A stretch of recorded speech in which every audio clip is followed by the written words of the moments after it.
We got a knife here to check out today's, guys. This is the Karbon knife. Don't know which model. As a matter of fact, this one's coming in via the Lefty EDC knife pass around. So let's go ahead and dig in here. Of course, this knife and every other knife you see in this video will be linked down below. So let's see, we got the Certificate of Authenticity model Buckhorn. This is the aluminum one. So yes, we got a chance to check out the titanium one here not that long ago. This one is the aluminum version, so it's even more affordable. Ken Onion design, of course. The man, the myth, the legend. Ken Onion, 14C28N steel, and the handle is aluminum. So here we go. Wiping cloth right there, nice and sealed with the Karbon branding. And last but not least, here is the knife, right? Let's go ahead and take a look here. You guys are ready? I'm ready. Man, oh man. Honestly, this thing is done in aluminum, and you can actually save a ton of money compared to the titanium one. I mean, you do feel it a little bit colder to the touch, so you know you're dealing with aluminum as well. But holy macaroni, they do a great job here. Like, you know, if you know, you know. But if you don't know, it's really hard to tell. Like, if I had the same exact knife in aluminum and titanium and I handed them to you, probably would be like, it would be so hard to spot the difference. You know, obviously the colder one will be the aluminum, but man, like even the details on the milling. One thing that was so iconic about the Buckhorn, right, when I first showed it here in the channel, is this whole square 3D milling going on there. The straight line milling here is epic, right? Again, that's also carried back here with the 3D cubes. That's just looking so good, you guys. All right, check it out right there as well. It has that interesting pocket clip, right, which is, again, only one-sided, but also even has the extra detail, right, as well, with the 3D cubes milling. I absolutely love that. If I could get a knife, all right, Ken Onion, Kershaw Carbon, if you're watching this video for whatever reason, if we can get a knife with this cube, 3D cube milling on the handle completely, I mean, I'm sold. I'm absolutely a milling snob, and I absolutely love a milling pattern on a knife. We have the Karbon branding here in the spine. This is all aluminum, by the way. So here we go. I'm getting a little bit of pull from the liners inside. We do have steel liners inside, but yeah, absolutely aluminum there, no pull whatsoever. So, and then the other thing I really liked about the Buckhorn on the original titanium version unboxing is the pivot. The pivot kind of looks like a bullet's butt. The butt end of a bullet right there. That's exactly what the pivot reminds me of, and that looks so good. We got Buckhorn and then 88724. Or 87.824. I'm going to find out what that is. Obviously, 2024 is probably the year this was either made or designed. I know for a fact the company, right, was actually introduced sometime last year. Karbon as a collaboration brand between Ken Onion and Kershaw Knife. So here we go. Flipper deployment here, and also thumb studs, which look like thumb ramps. Absolutely digging that with the extra milling. That's attention to detail. This one has the black and gold accents, which is really nice. I've seen that in a lot of knives. So if you're into black and gold accents, this one is right for you. Now, here we go. Bam, holy smokes. Yeah, just like the titanium version, we kind of get a black coat on this one that is bead blasted. The titanium version I got a chance to check out was a bead blasted finish on the blade. And we got 14C28N steel on this one. So, you know, very affordable budget steel. I want to say maybe it was a frame lock on the original one. I don't remember exactly, but this particular one is a liner lock. So we got a liner right here. Right, let's see here. Yeah, nice and easy to unlock and get it out of the way. And the lockup right there is about, what is that, guys? You'll be the judge, 30, 35%, 40-ish% or so. There's your D10 ball, and yes, a full liner. No extra cutout from the show side, but you do have plenty of space there. So if you just push down into the left, right, you're good to go there as far as disengaging this guy. And then obviously you want to make room for the flipper to pass, and then nice drop shot action, right? So check that out. Nice and drop shotty, absolutely. There's enough weight on the blade because it is a longer blade. So check your local loss to see if you can actually carry a knife this long, right? Or with a blade this long. We'll get some measurements in a second. But yeah, oh man. So 14C28N, we have a beautiful sheep's foot blade on this one with some belly to it, right? Very interesting geometry, which is right up my alley. I absolutely love this geometry right here. This is absolutely my cup of tea.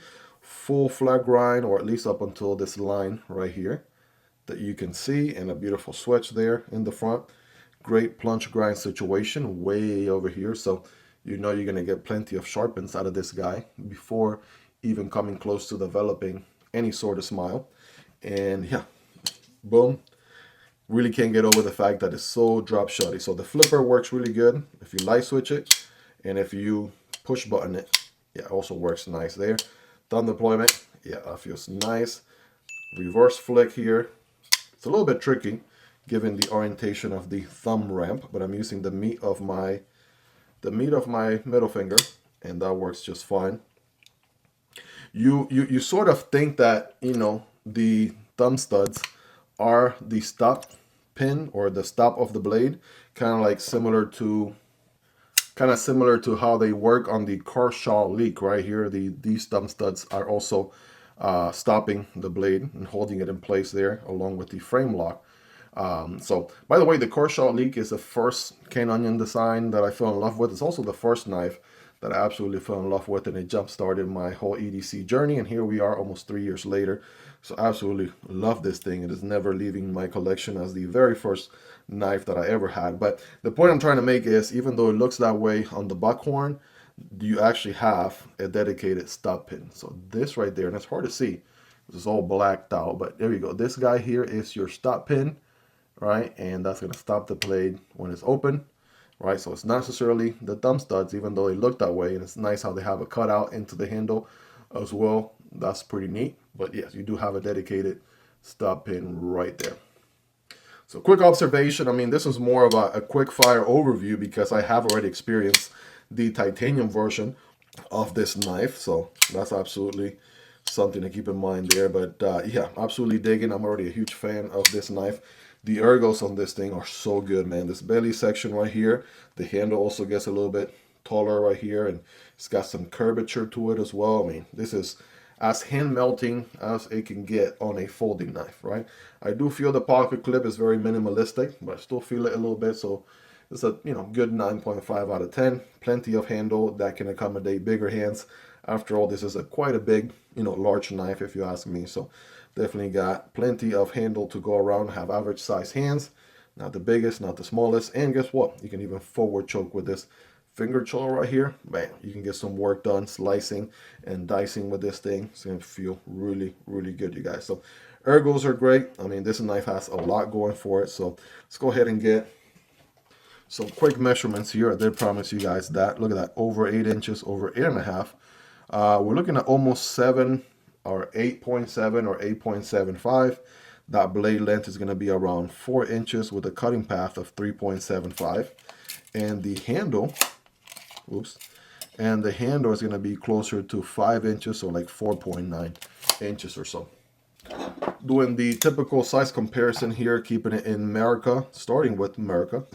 We have the MSI from Microtech. Here's the Stitch, right? Both of those are going to be very comparable. There's very, you know, not as often a chance where I have a knife that is actually giving these two a run for their money, but that is certainly the case here. Very comparable to the MSI, you know, very comparable to the Stitch, as you can see.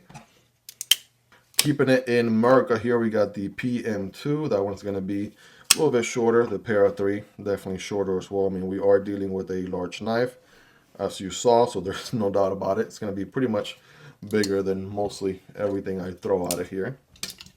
Here's the Demko AD 20.5. Check that out. Here's the Kunwu Chad.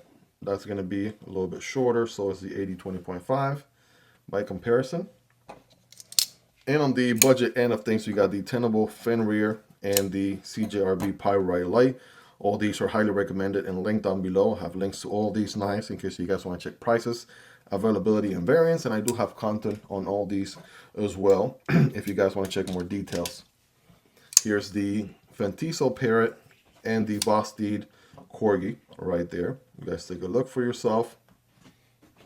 And last but not least, coming full circle, right there is that cane onion design Kershaw Leek, a timeless classic right here. And here is the Smokeshow. So the Smokeshow is also from the same brand, Karbon.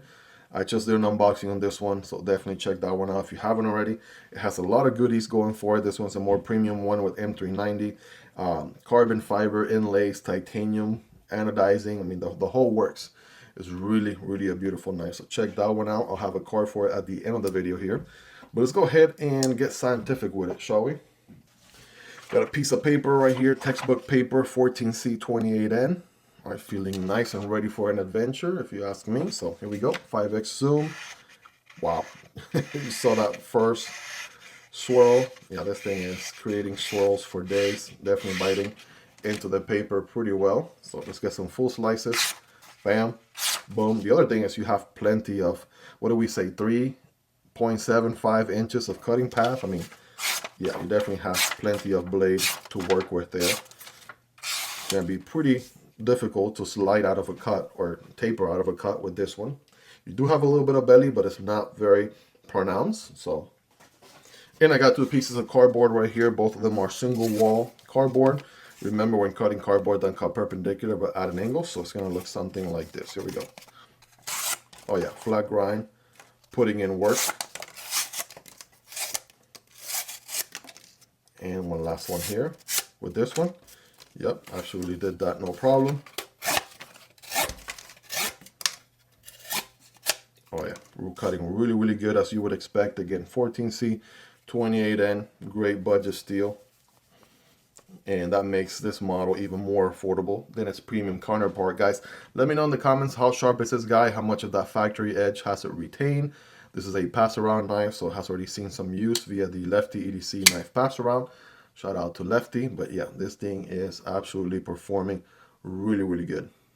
Yo, let me know. Well, there you have it, guys. That is the Buckhorn from Kershaw. Well, I mean, it is a Kershaw collaboration from what I understand with Ken Onion under a new brand, Karbon knives. So there is the original one of these is the premium counterpart with titanium, and I forget if it was M390 or 154 CM. Future me, so I'll have that on the screen. But yeah, this is now even more affordable than that with aluminum handles and 14C28N. So if you really love the design and you want it at a more affordable price, right, you absolutely are going to get that here. As far as the feel for the knife, the execution, the tuning, the quality, everything else is untouched. I was surprised that they managed to do such an awesome job with the milling on the aluminum handle. That's just insane. So I'm really, really blown away with this one. I was absolutely already a huge fan of the OG Buckhorn with the premium materials. This one here is a huge W for everybody. So it's out. So it's now even way more affordable than it ever has been. Guys, let me know your thoughts on this one. What do you love about it? What do you like about it? Is there anything you dislike about it, right? Let's hang out in the comment section down below. Comments, questions, concerns, feedback, all that good stuff is welcome. I'll have this knife and every other knife you saw in this video linked down below so you guys can check prices, availability, and variants. Hope you guys really enjoyed this one. If you made it to the end, you're the real MVP. Hope you guys have a wonderful rest of your day. Take care, and I'll see you on the next one, either this one or this one. Peace.